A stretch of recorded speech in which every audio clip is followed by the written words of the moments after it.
जय माता दी। सभी साधकों को मेरा नमस्कार। कुछ लंबे समय से मेरे शिष्य ब्रह्मचर्य रक्षा के अचूक टोटके की तलाश में थे। हालांकि मैंने ब्रह्मचर्य विषय पर कई वीडियो बना चुका हूँ और उस पर जितना विस्तृत प्रकाश मैं डाल सकता था उसमें डालने का मैंने प्रयास किया है। उन वीडियो में मैंने कुछ उपायों के साथ कुछ मंत्रों को भी बताया है जिसमें इन मंत्रों को सिद्ध करना पड़ता है, जिसमें कुछ एक मंत्र शाबर मंत्र थे, जबकि कुछ एक संस्कृत के मंत्र थे, वैदिक मंत्र थे। उनमें से एक मंत्र को मैं स्वयं भी प्रयोग कर चुका था और उसके चमत्कारों को भी मैं देख चुका था। परंतु आज मैं जो लाया हूँ वह कोई मंत्र नहीं है, वह एक यंत्र है। इसे ना सिद्ध करना पड़ता है, ना ही इसका कोई मंत्र है।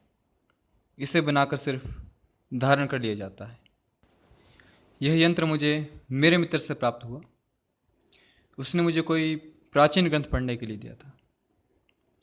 प्राचीन ग्रंथ को जब मैंने खंगाला तब उसमें मुझे ये यंत्र प्राप्त हुआ। हालांकि मैंने यह अभी तक प्रयोग नहीं किया है, कितना शक्तिशाली है कितना नहीं।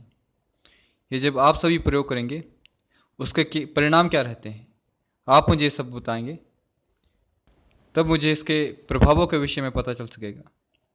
वैसे किसी प्राचीन तंत्र शास्त्र में इसका वर्णन आया है तो ये संभावना नहीं है कि ये यंत्र कार्य न करे, क्योंकि प्राचीन ग्रंथों में लिखित जितने भी यंत्र हैं, जितने भी मंत्र हैं, वो बड़े ही शक्तिशाली होते हैं और इसके विधान भी बड़े सरल हैं, परंतु विधियाँ थोड़ी कठिन भी हैं। हो सकता है कि शिष्य से करने में डरे भी, क्योंकि इस यंत्र को अपने रक्त से लिखना पड़ता है। अब यंत्र किस प्रकार से बनाया जाए, भोजपत्र से बनाया जाए या किस पर बनाया जाए, इस पर ज़्यादा प्रकाश डाला नहीं गया है। यदि यंत्र बनाना है तो इसमें कौन सी कलम प्रयोग होगी, इस विषय में भी कोई प्रकाश नहीं डाला गया है। खैर, ये तो प्रयोग की बात है कि हम जितने प्रयोग करेंगे उतना ही इस विषय में जानते जाएंगे।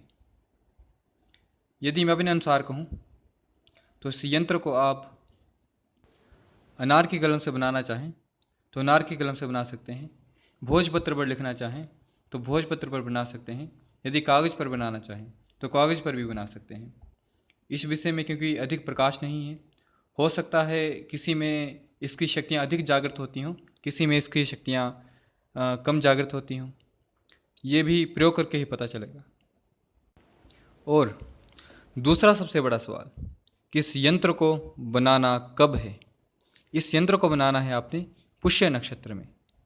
पुष्य नक्षत्र में इसके बनाने का जिक्र आया है, परंतु मेरे अनुसार यदि शुक्र पुष्य नक्षत्र में यदि आप इसे बनाते हैं, अर्थात शुक्रवार के दिन जब पुष्य नक्षत्र हो तब आप इस यंत्र को बनाते हैं, तब ये यंत्र अधिक कार्य करेगा। ये मेरा मानना है। वैसे सिद्ध मुहूर्त यदि देखें तो गुरु पुष्य और रवि पुष्य नक्षत्र का योग बड़ा शुभ माना जाता है और सिद्ध मुहूर्त यह माना जाता है। मैंने शुक्र को इसलिए चुना क्योंकि शुक्र काम शक्ति और प्रेम का देवता है, और यदि शुक्र पुष्य नक्षत्र के योग में से बनाते हैं तो मेरा मानना है कि ये अधिक अच्छे से कार्य करेगा। हालांकि ये प्रयोग का विषय है, प्रयोग करके ही पता चलेगा कि अन्य पुष्य नक्षत्र में भी ये अच्छा कार्य कर सकता है, क्योंकि जिस भी तंत्र शास्त्र में मैंने ये अध्ययन किया है उसमें सिर्फ पुष्य नक्षत्र का जिक्र किया है कि इसे पुष्य नक्षत्र में बनाना है। और पुष्य नक्षत्र में बना के यदि आप अपनी भुजा में, दाईं भुजा में धारण कर लेते हैं तो उस व्यक्ति की काम शक्ति, काम वासना कम पड़ जाती है।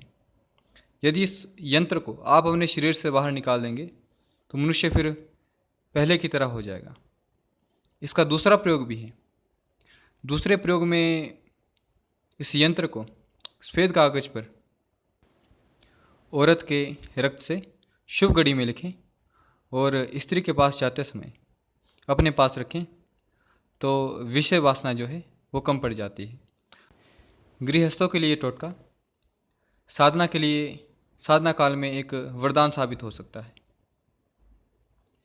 यदि फिर भी आपके मन में कोई सवाल रह जाता है, कोई शंका है, तो आप मुझसे अवश्य कमेंट के माध्यम से पूछ सकते हैं। अब मैं अपने शब्दों को विराम देना चाहूँगा। जय माता दी।